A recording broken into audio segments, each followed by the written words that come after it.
Welcome back to the Mindfulness Within podcast, a space where healing isn't about becoming someone new, but about returning to who you are beneath protection, pattern, and survival.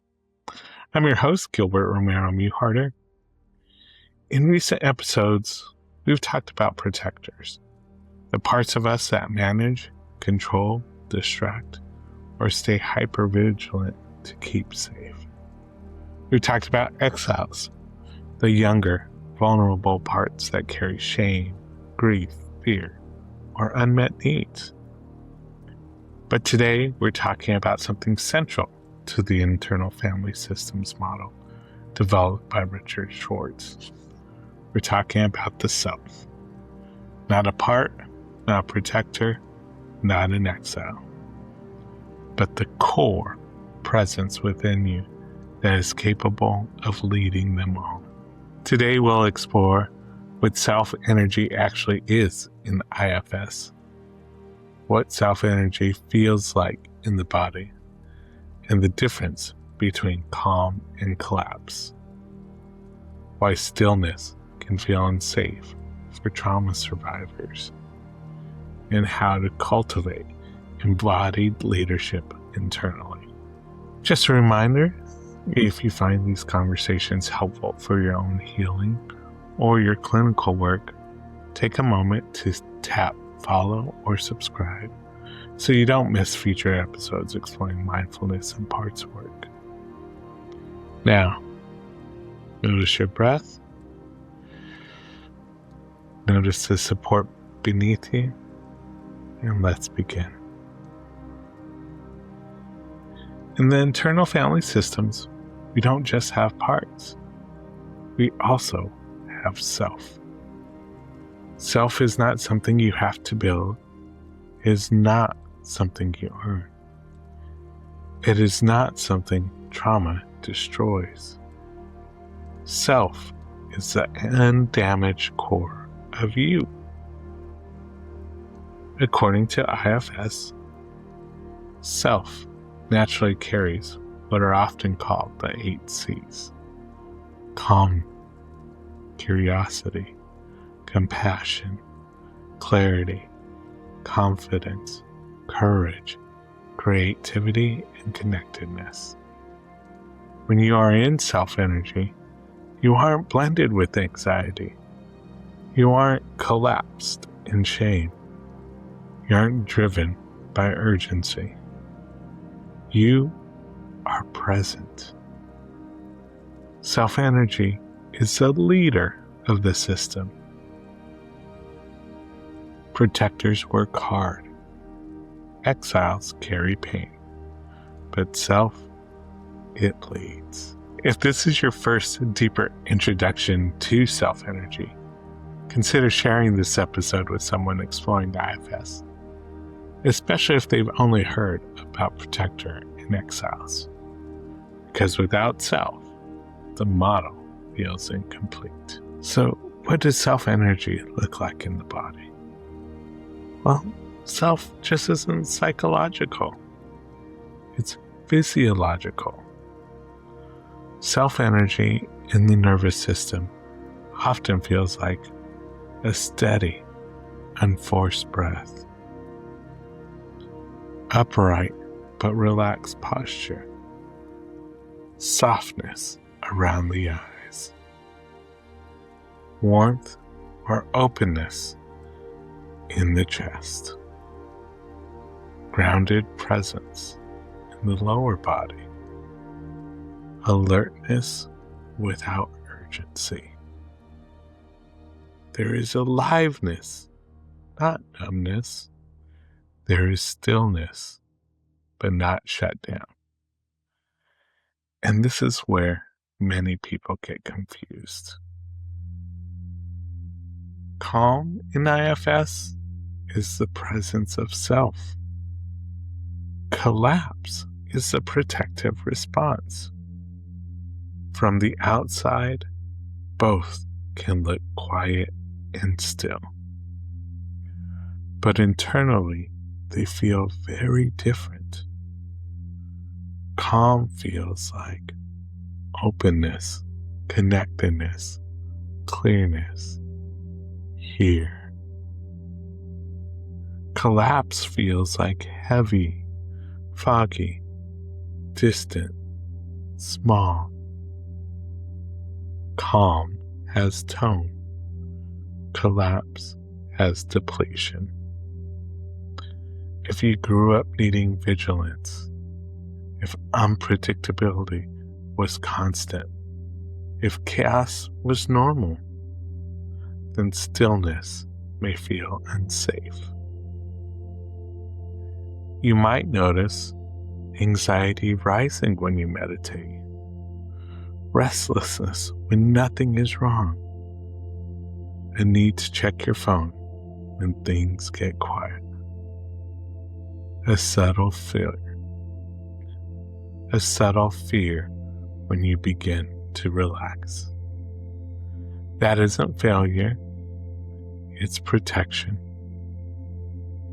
And if you're recognizing yourself in this way right now, I invite you to stay with this episode and later consider leaving a review so others who struggle with "why can't I relax" can find this conversation. Now, let's move on to our mindful exercises.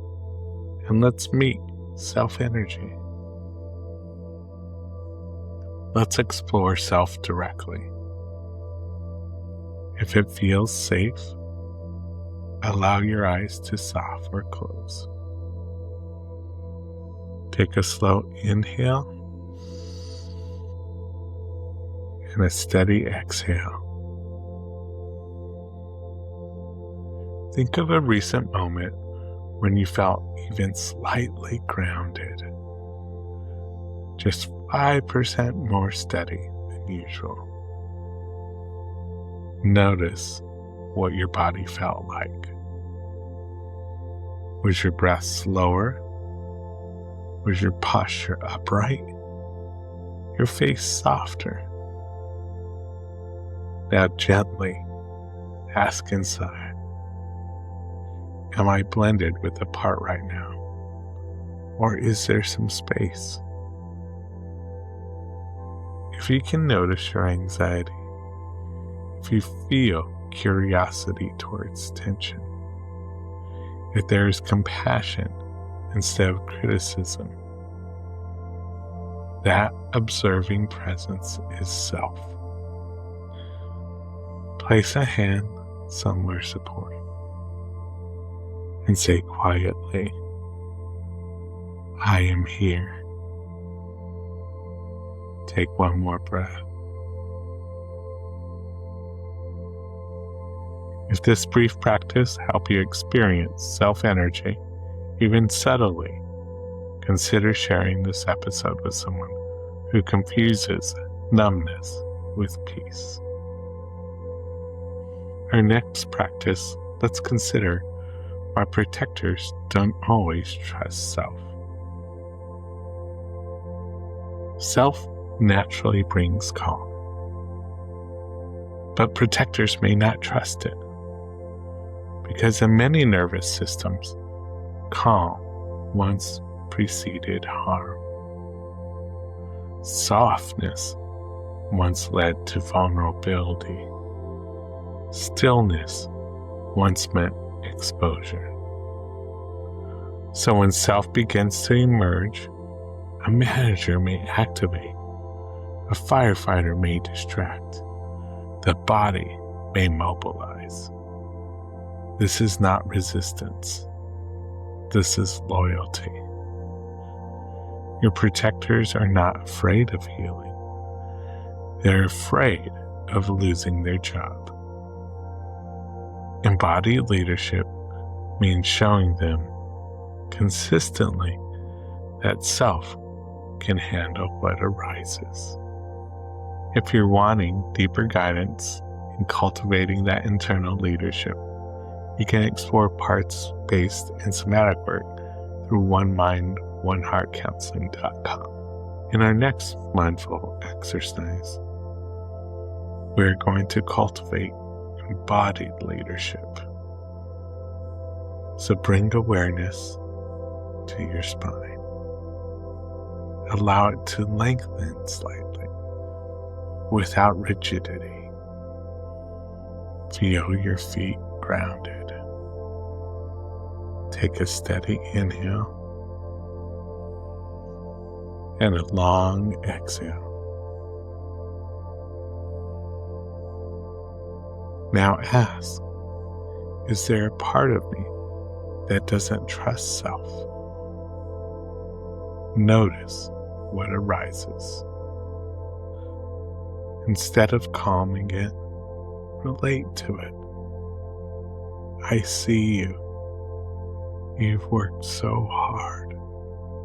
You don't have to disappear. Notice if your body even shifts slightly. Maybe 2% more spacious, 2% more upright, 2% more here. That shift is regulation. That is self-energy present in your nervous system. And if these small embodied shifts feel meaningful, subscribing to this podcast ensures you continue building this internal capacity week by week. Take one final breath and gently return. Self is not something you create. It is something you access. It is the calm that is connected, the clarity that is compassionate, the courage that is steady. You are not your anxiety. You are not your shutdown. You are not your protectors. You are the self who can relate to them. And the more your nervous system experiences self-energy as safe, the more your protectors begin to soften. That is healing. Not dramatic, not performative, but embodied. As we close today, notice your state. More upright, more aware, or maybe activated. Whatever is here is welcome. If today's episode resonated, subscribe so you don't miss future explorations of mindfulness and IFS. Share this episode with someone learning about self-energy. Visit onemindOneHeartCounseling.com for deeper embodied support, or leave a rating or review. It helps therapists, healers, and seekers find this work. And as you move through your day, gently ask, is this calm or is it collapse? And what it would feel like to let self. Till next time, take care of your nervous system, honor your parts, and trust yourself.